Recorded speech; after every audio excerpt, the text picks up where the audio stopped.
ਜਿਹੜੀ ਨੇਕੀ ਦਾ ਗਵਾਹ ਸਿਰਫ ਅੱਲਾ ਹੋਵੇ ਨਾ, ਉਹ ਨੇਕੀ ਬੜੀ ਮੋਤਬਰ ਨੇਕੀ ਹੁੰਦੀ ਏ। ਯਾਨੀ ਕਿ ਅਗਰ ਤੁਸੀਂ ਕੋਈ ਨੇਕੀ ਦਾ ਕੰਮ ਕੀਤਾ ਹੈ, ਕੋਈ ਚੰਗਾ ਕੰਮ ਕੀਤਾ ਹੈ, ਉਹਦਾ ਸਿਰਫ ਤੁਹਾਨੂੰ ਪਤਾ ਹੈ ਜਾਂ ਸਿਰਫ ਅੱਲਾ ਨੂੰ ਪਤਾ ਹੈ ਨਾ, ਯਾਨੀ ਉਹ ਤੁਹਾਡੇ ਤੇ ਅੱਲਾ ਦੇ ਦਰਮਿਆਨ ਮਾਮਲਾ ਹੈ, ਉਹ ਨੇਕੀ ਆਲਾ ਦਰਜੇ ਦੀ ਕਮਾਲ ਨੇਕੀ ਹੈ।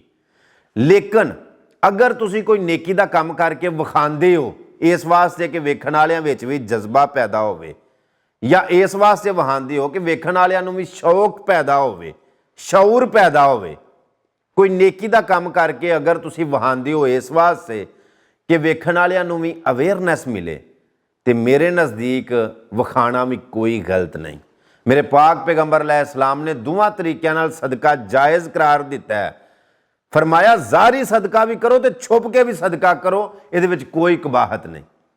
ਜ਼ਾਹਰੀ सदका करन ਨੂੰ भी मना नहीं फरमाया, तुसीं ਜ਼ਾਹਰ कर सकते हो, लेकिन ਜਿਹੜੀ नेकी ਦਾ गवाह सिर्फ अल्लाह होवे ना, छुपा के कीती जावे, ਉਹ नेकी ਦਾ भी एक अपना ही मुकाम है, क्योंकि अल्लाह ते तुहाडे दरमियान मामला है ना। आओ एक निक्की जी गल बड़े ध्यान दे नाल सुनियो। किसी पिंड दे विच ताजर सी बड़ा सौखा, ਉਹਦੇ कोल कोई ਜ਼ਰੂਰਤਮੰਦ बंदे ने जाना ना, बई साडी हैल्प करो या साडी मदद करो, तो उस ताजर ने किसी की भी हैल्प ना करनी, ना कर छड़नी कि जाओ मेरे कोल कुछ भी नहीं है, ना कर छड़नी। तो लोगों ने आखना कि यार वेखो एडा साबे सीयत बंदा है, लेकिन कभी भी किसी के काम नहीं आया, कभी भी किसी की लोड़ नहीं सू पूरी की। एडा बखील बंदा, एडा कंजूस बंदा, एडा शूम बंदा, लोगों ने ना गल्लां करनियां कि बई एडा बखील है, एडा शूम है, कभी किसी के काम ही नहीं आया। हालांकि साढ़े पिंड वो दुध वाला है, दुध ही है, तो उन्होंने कोई माड़ा बंदा आखे ना कि यार मेरे को पैसे को नहीं, मैनूं दुध चाहिए, तो वह खुदा तरसी करके तो दुध दे छड्डदा।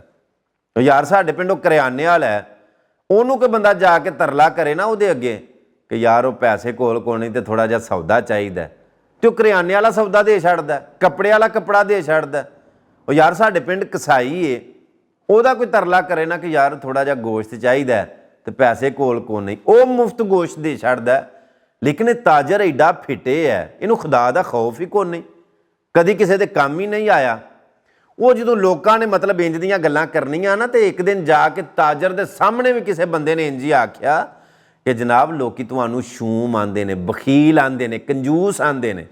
तो ताजर हसिया, आखन लगा लोगों का इंज ही आखना बनदा।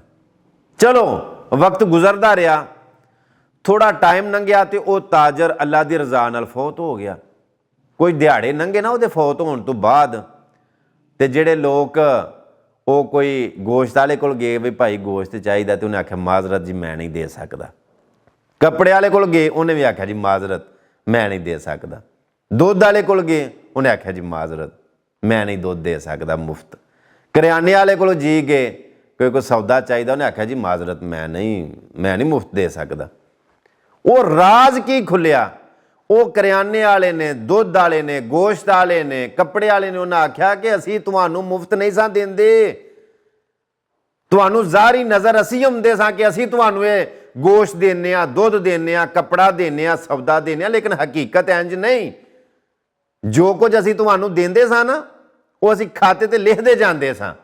हफ्ते बाद या महीने बाद वो मरन वाला ताजर वो आके ते तुहाडे खाते वो क्लीयर करदा सी, असीं मुफ्त नहीं सां देंदे, तुहाडे कोई भरत भरन वाला होर सी।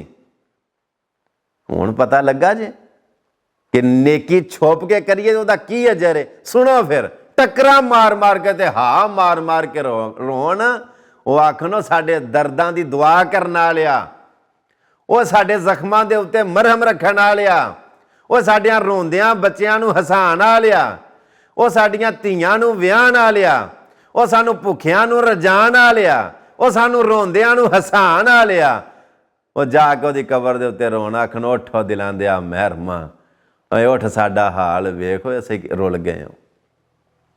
गल पता की है, दोवां तरीकिਆਂ ਦੇ ਨਾਲ नेकी करो, छुपा के भी करो, बड़ा अल्ला दर्जा है, और मेरे नज़दीक मैं कहना कि विखा के भी करो, ताकि वेखण वालियां दे विच जज्बा पैदा होवे, शौक पैदा होवे, वेखण वालियां नूं भी अवेयरनेस मिले कि यार असां भी चंगे काम करने ने। यार भैड़े काम बड़े शेयर करदे हो, चंगा काम कोई नहीं जगह शेयर करदा, चंगे काम जगह शेयर करया करो ना। ਤਾਂ ਕਿ ਵੇਖਣ ਵਾਲਿਆਂ ਦੇ ਵਿੱਚ ਨੇਕੀ ਕਰਨ ਦਾ ਜਜ਼ਬਾ ਪੈਦਾ ਹੋਵੇ। ਅੱਲਾਹ ਪਾਕ ਦੀ ਜ਼ਾਤ ਤੁਹਾਨੂੰ ਸਲਾਮਤ ਰੱਖੇ। ਗੱਲ ਚੰਗੀ ਲੱਗੀ ਹੋਵੇ ਤੇ ਅੱਗੇ ਸ਼ੇਅਰ ਲਾਜ਼ਮੀ ਕਰਿਓ ਜੇ। ਮਿਲਨੇ ਆ ਇੱਕ ਨਵੀਂ ਵੀਡੀਓ ਦੇ ਨਾਲ। ਅੱਲਾਹ ਸੋਹਣੇ ਦੇ ਵਾਲੇ। ਅਸਲਾਮ ਵਾਲੇਕੁਮ ਵਰਹਿਮਤੁल्लाह।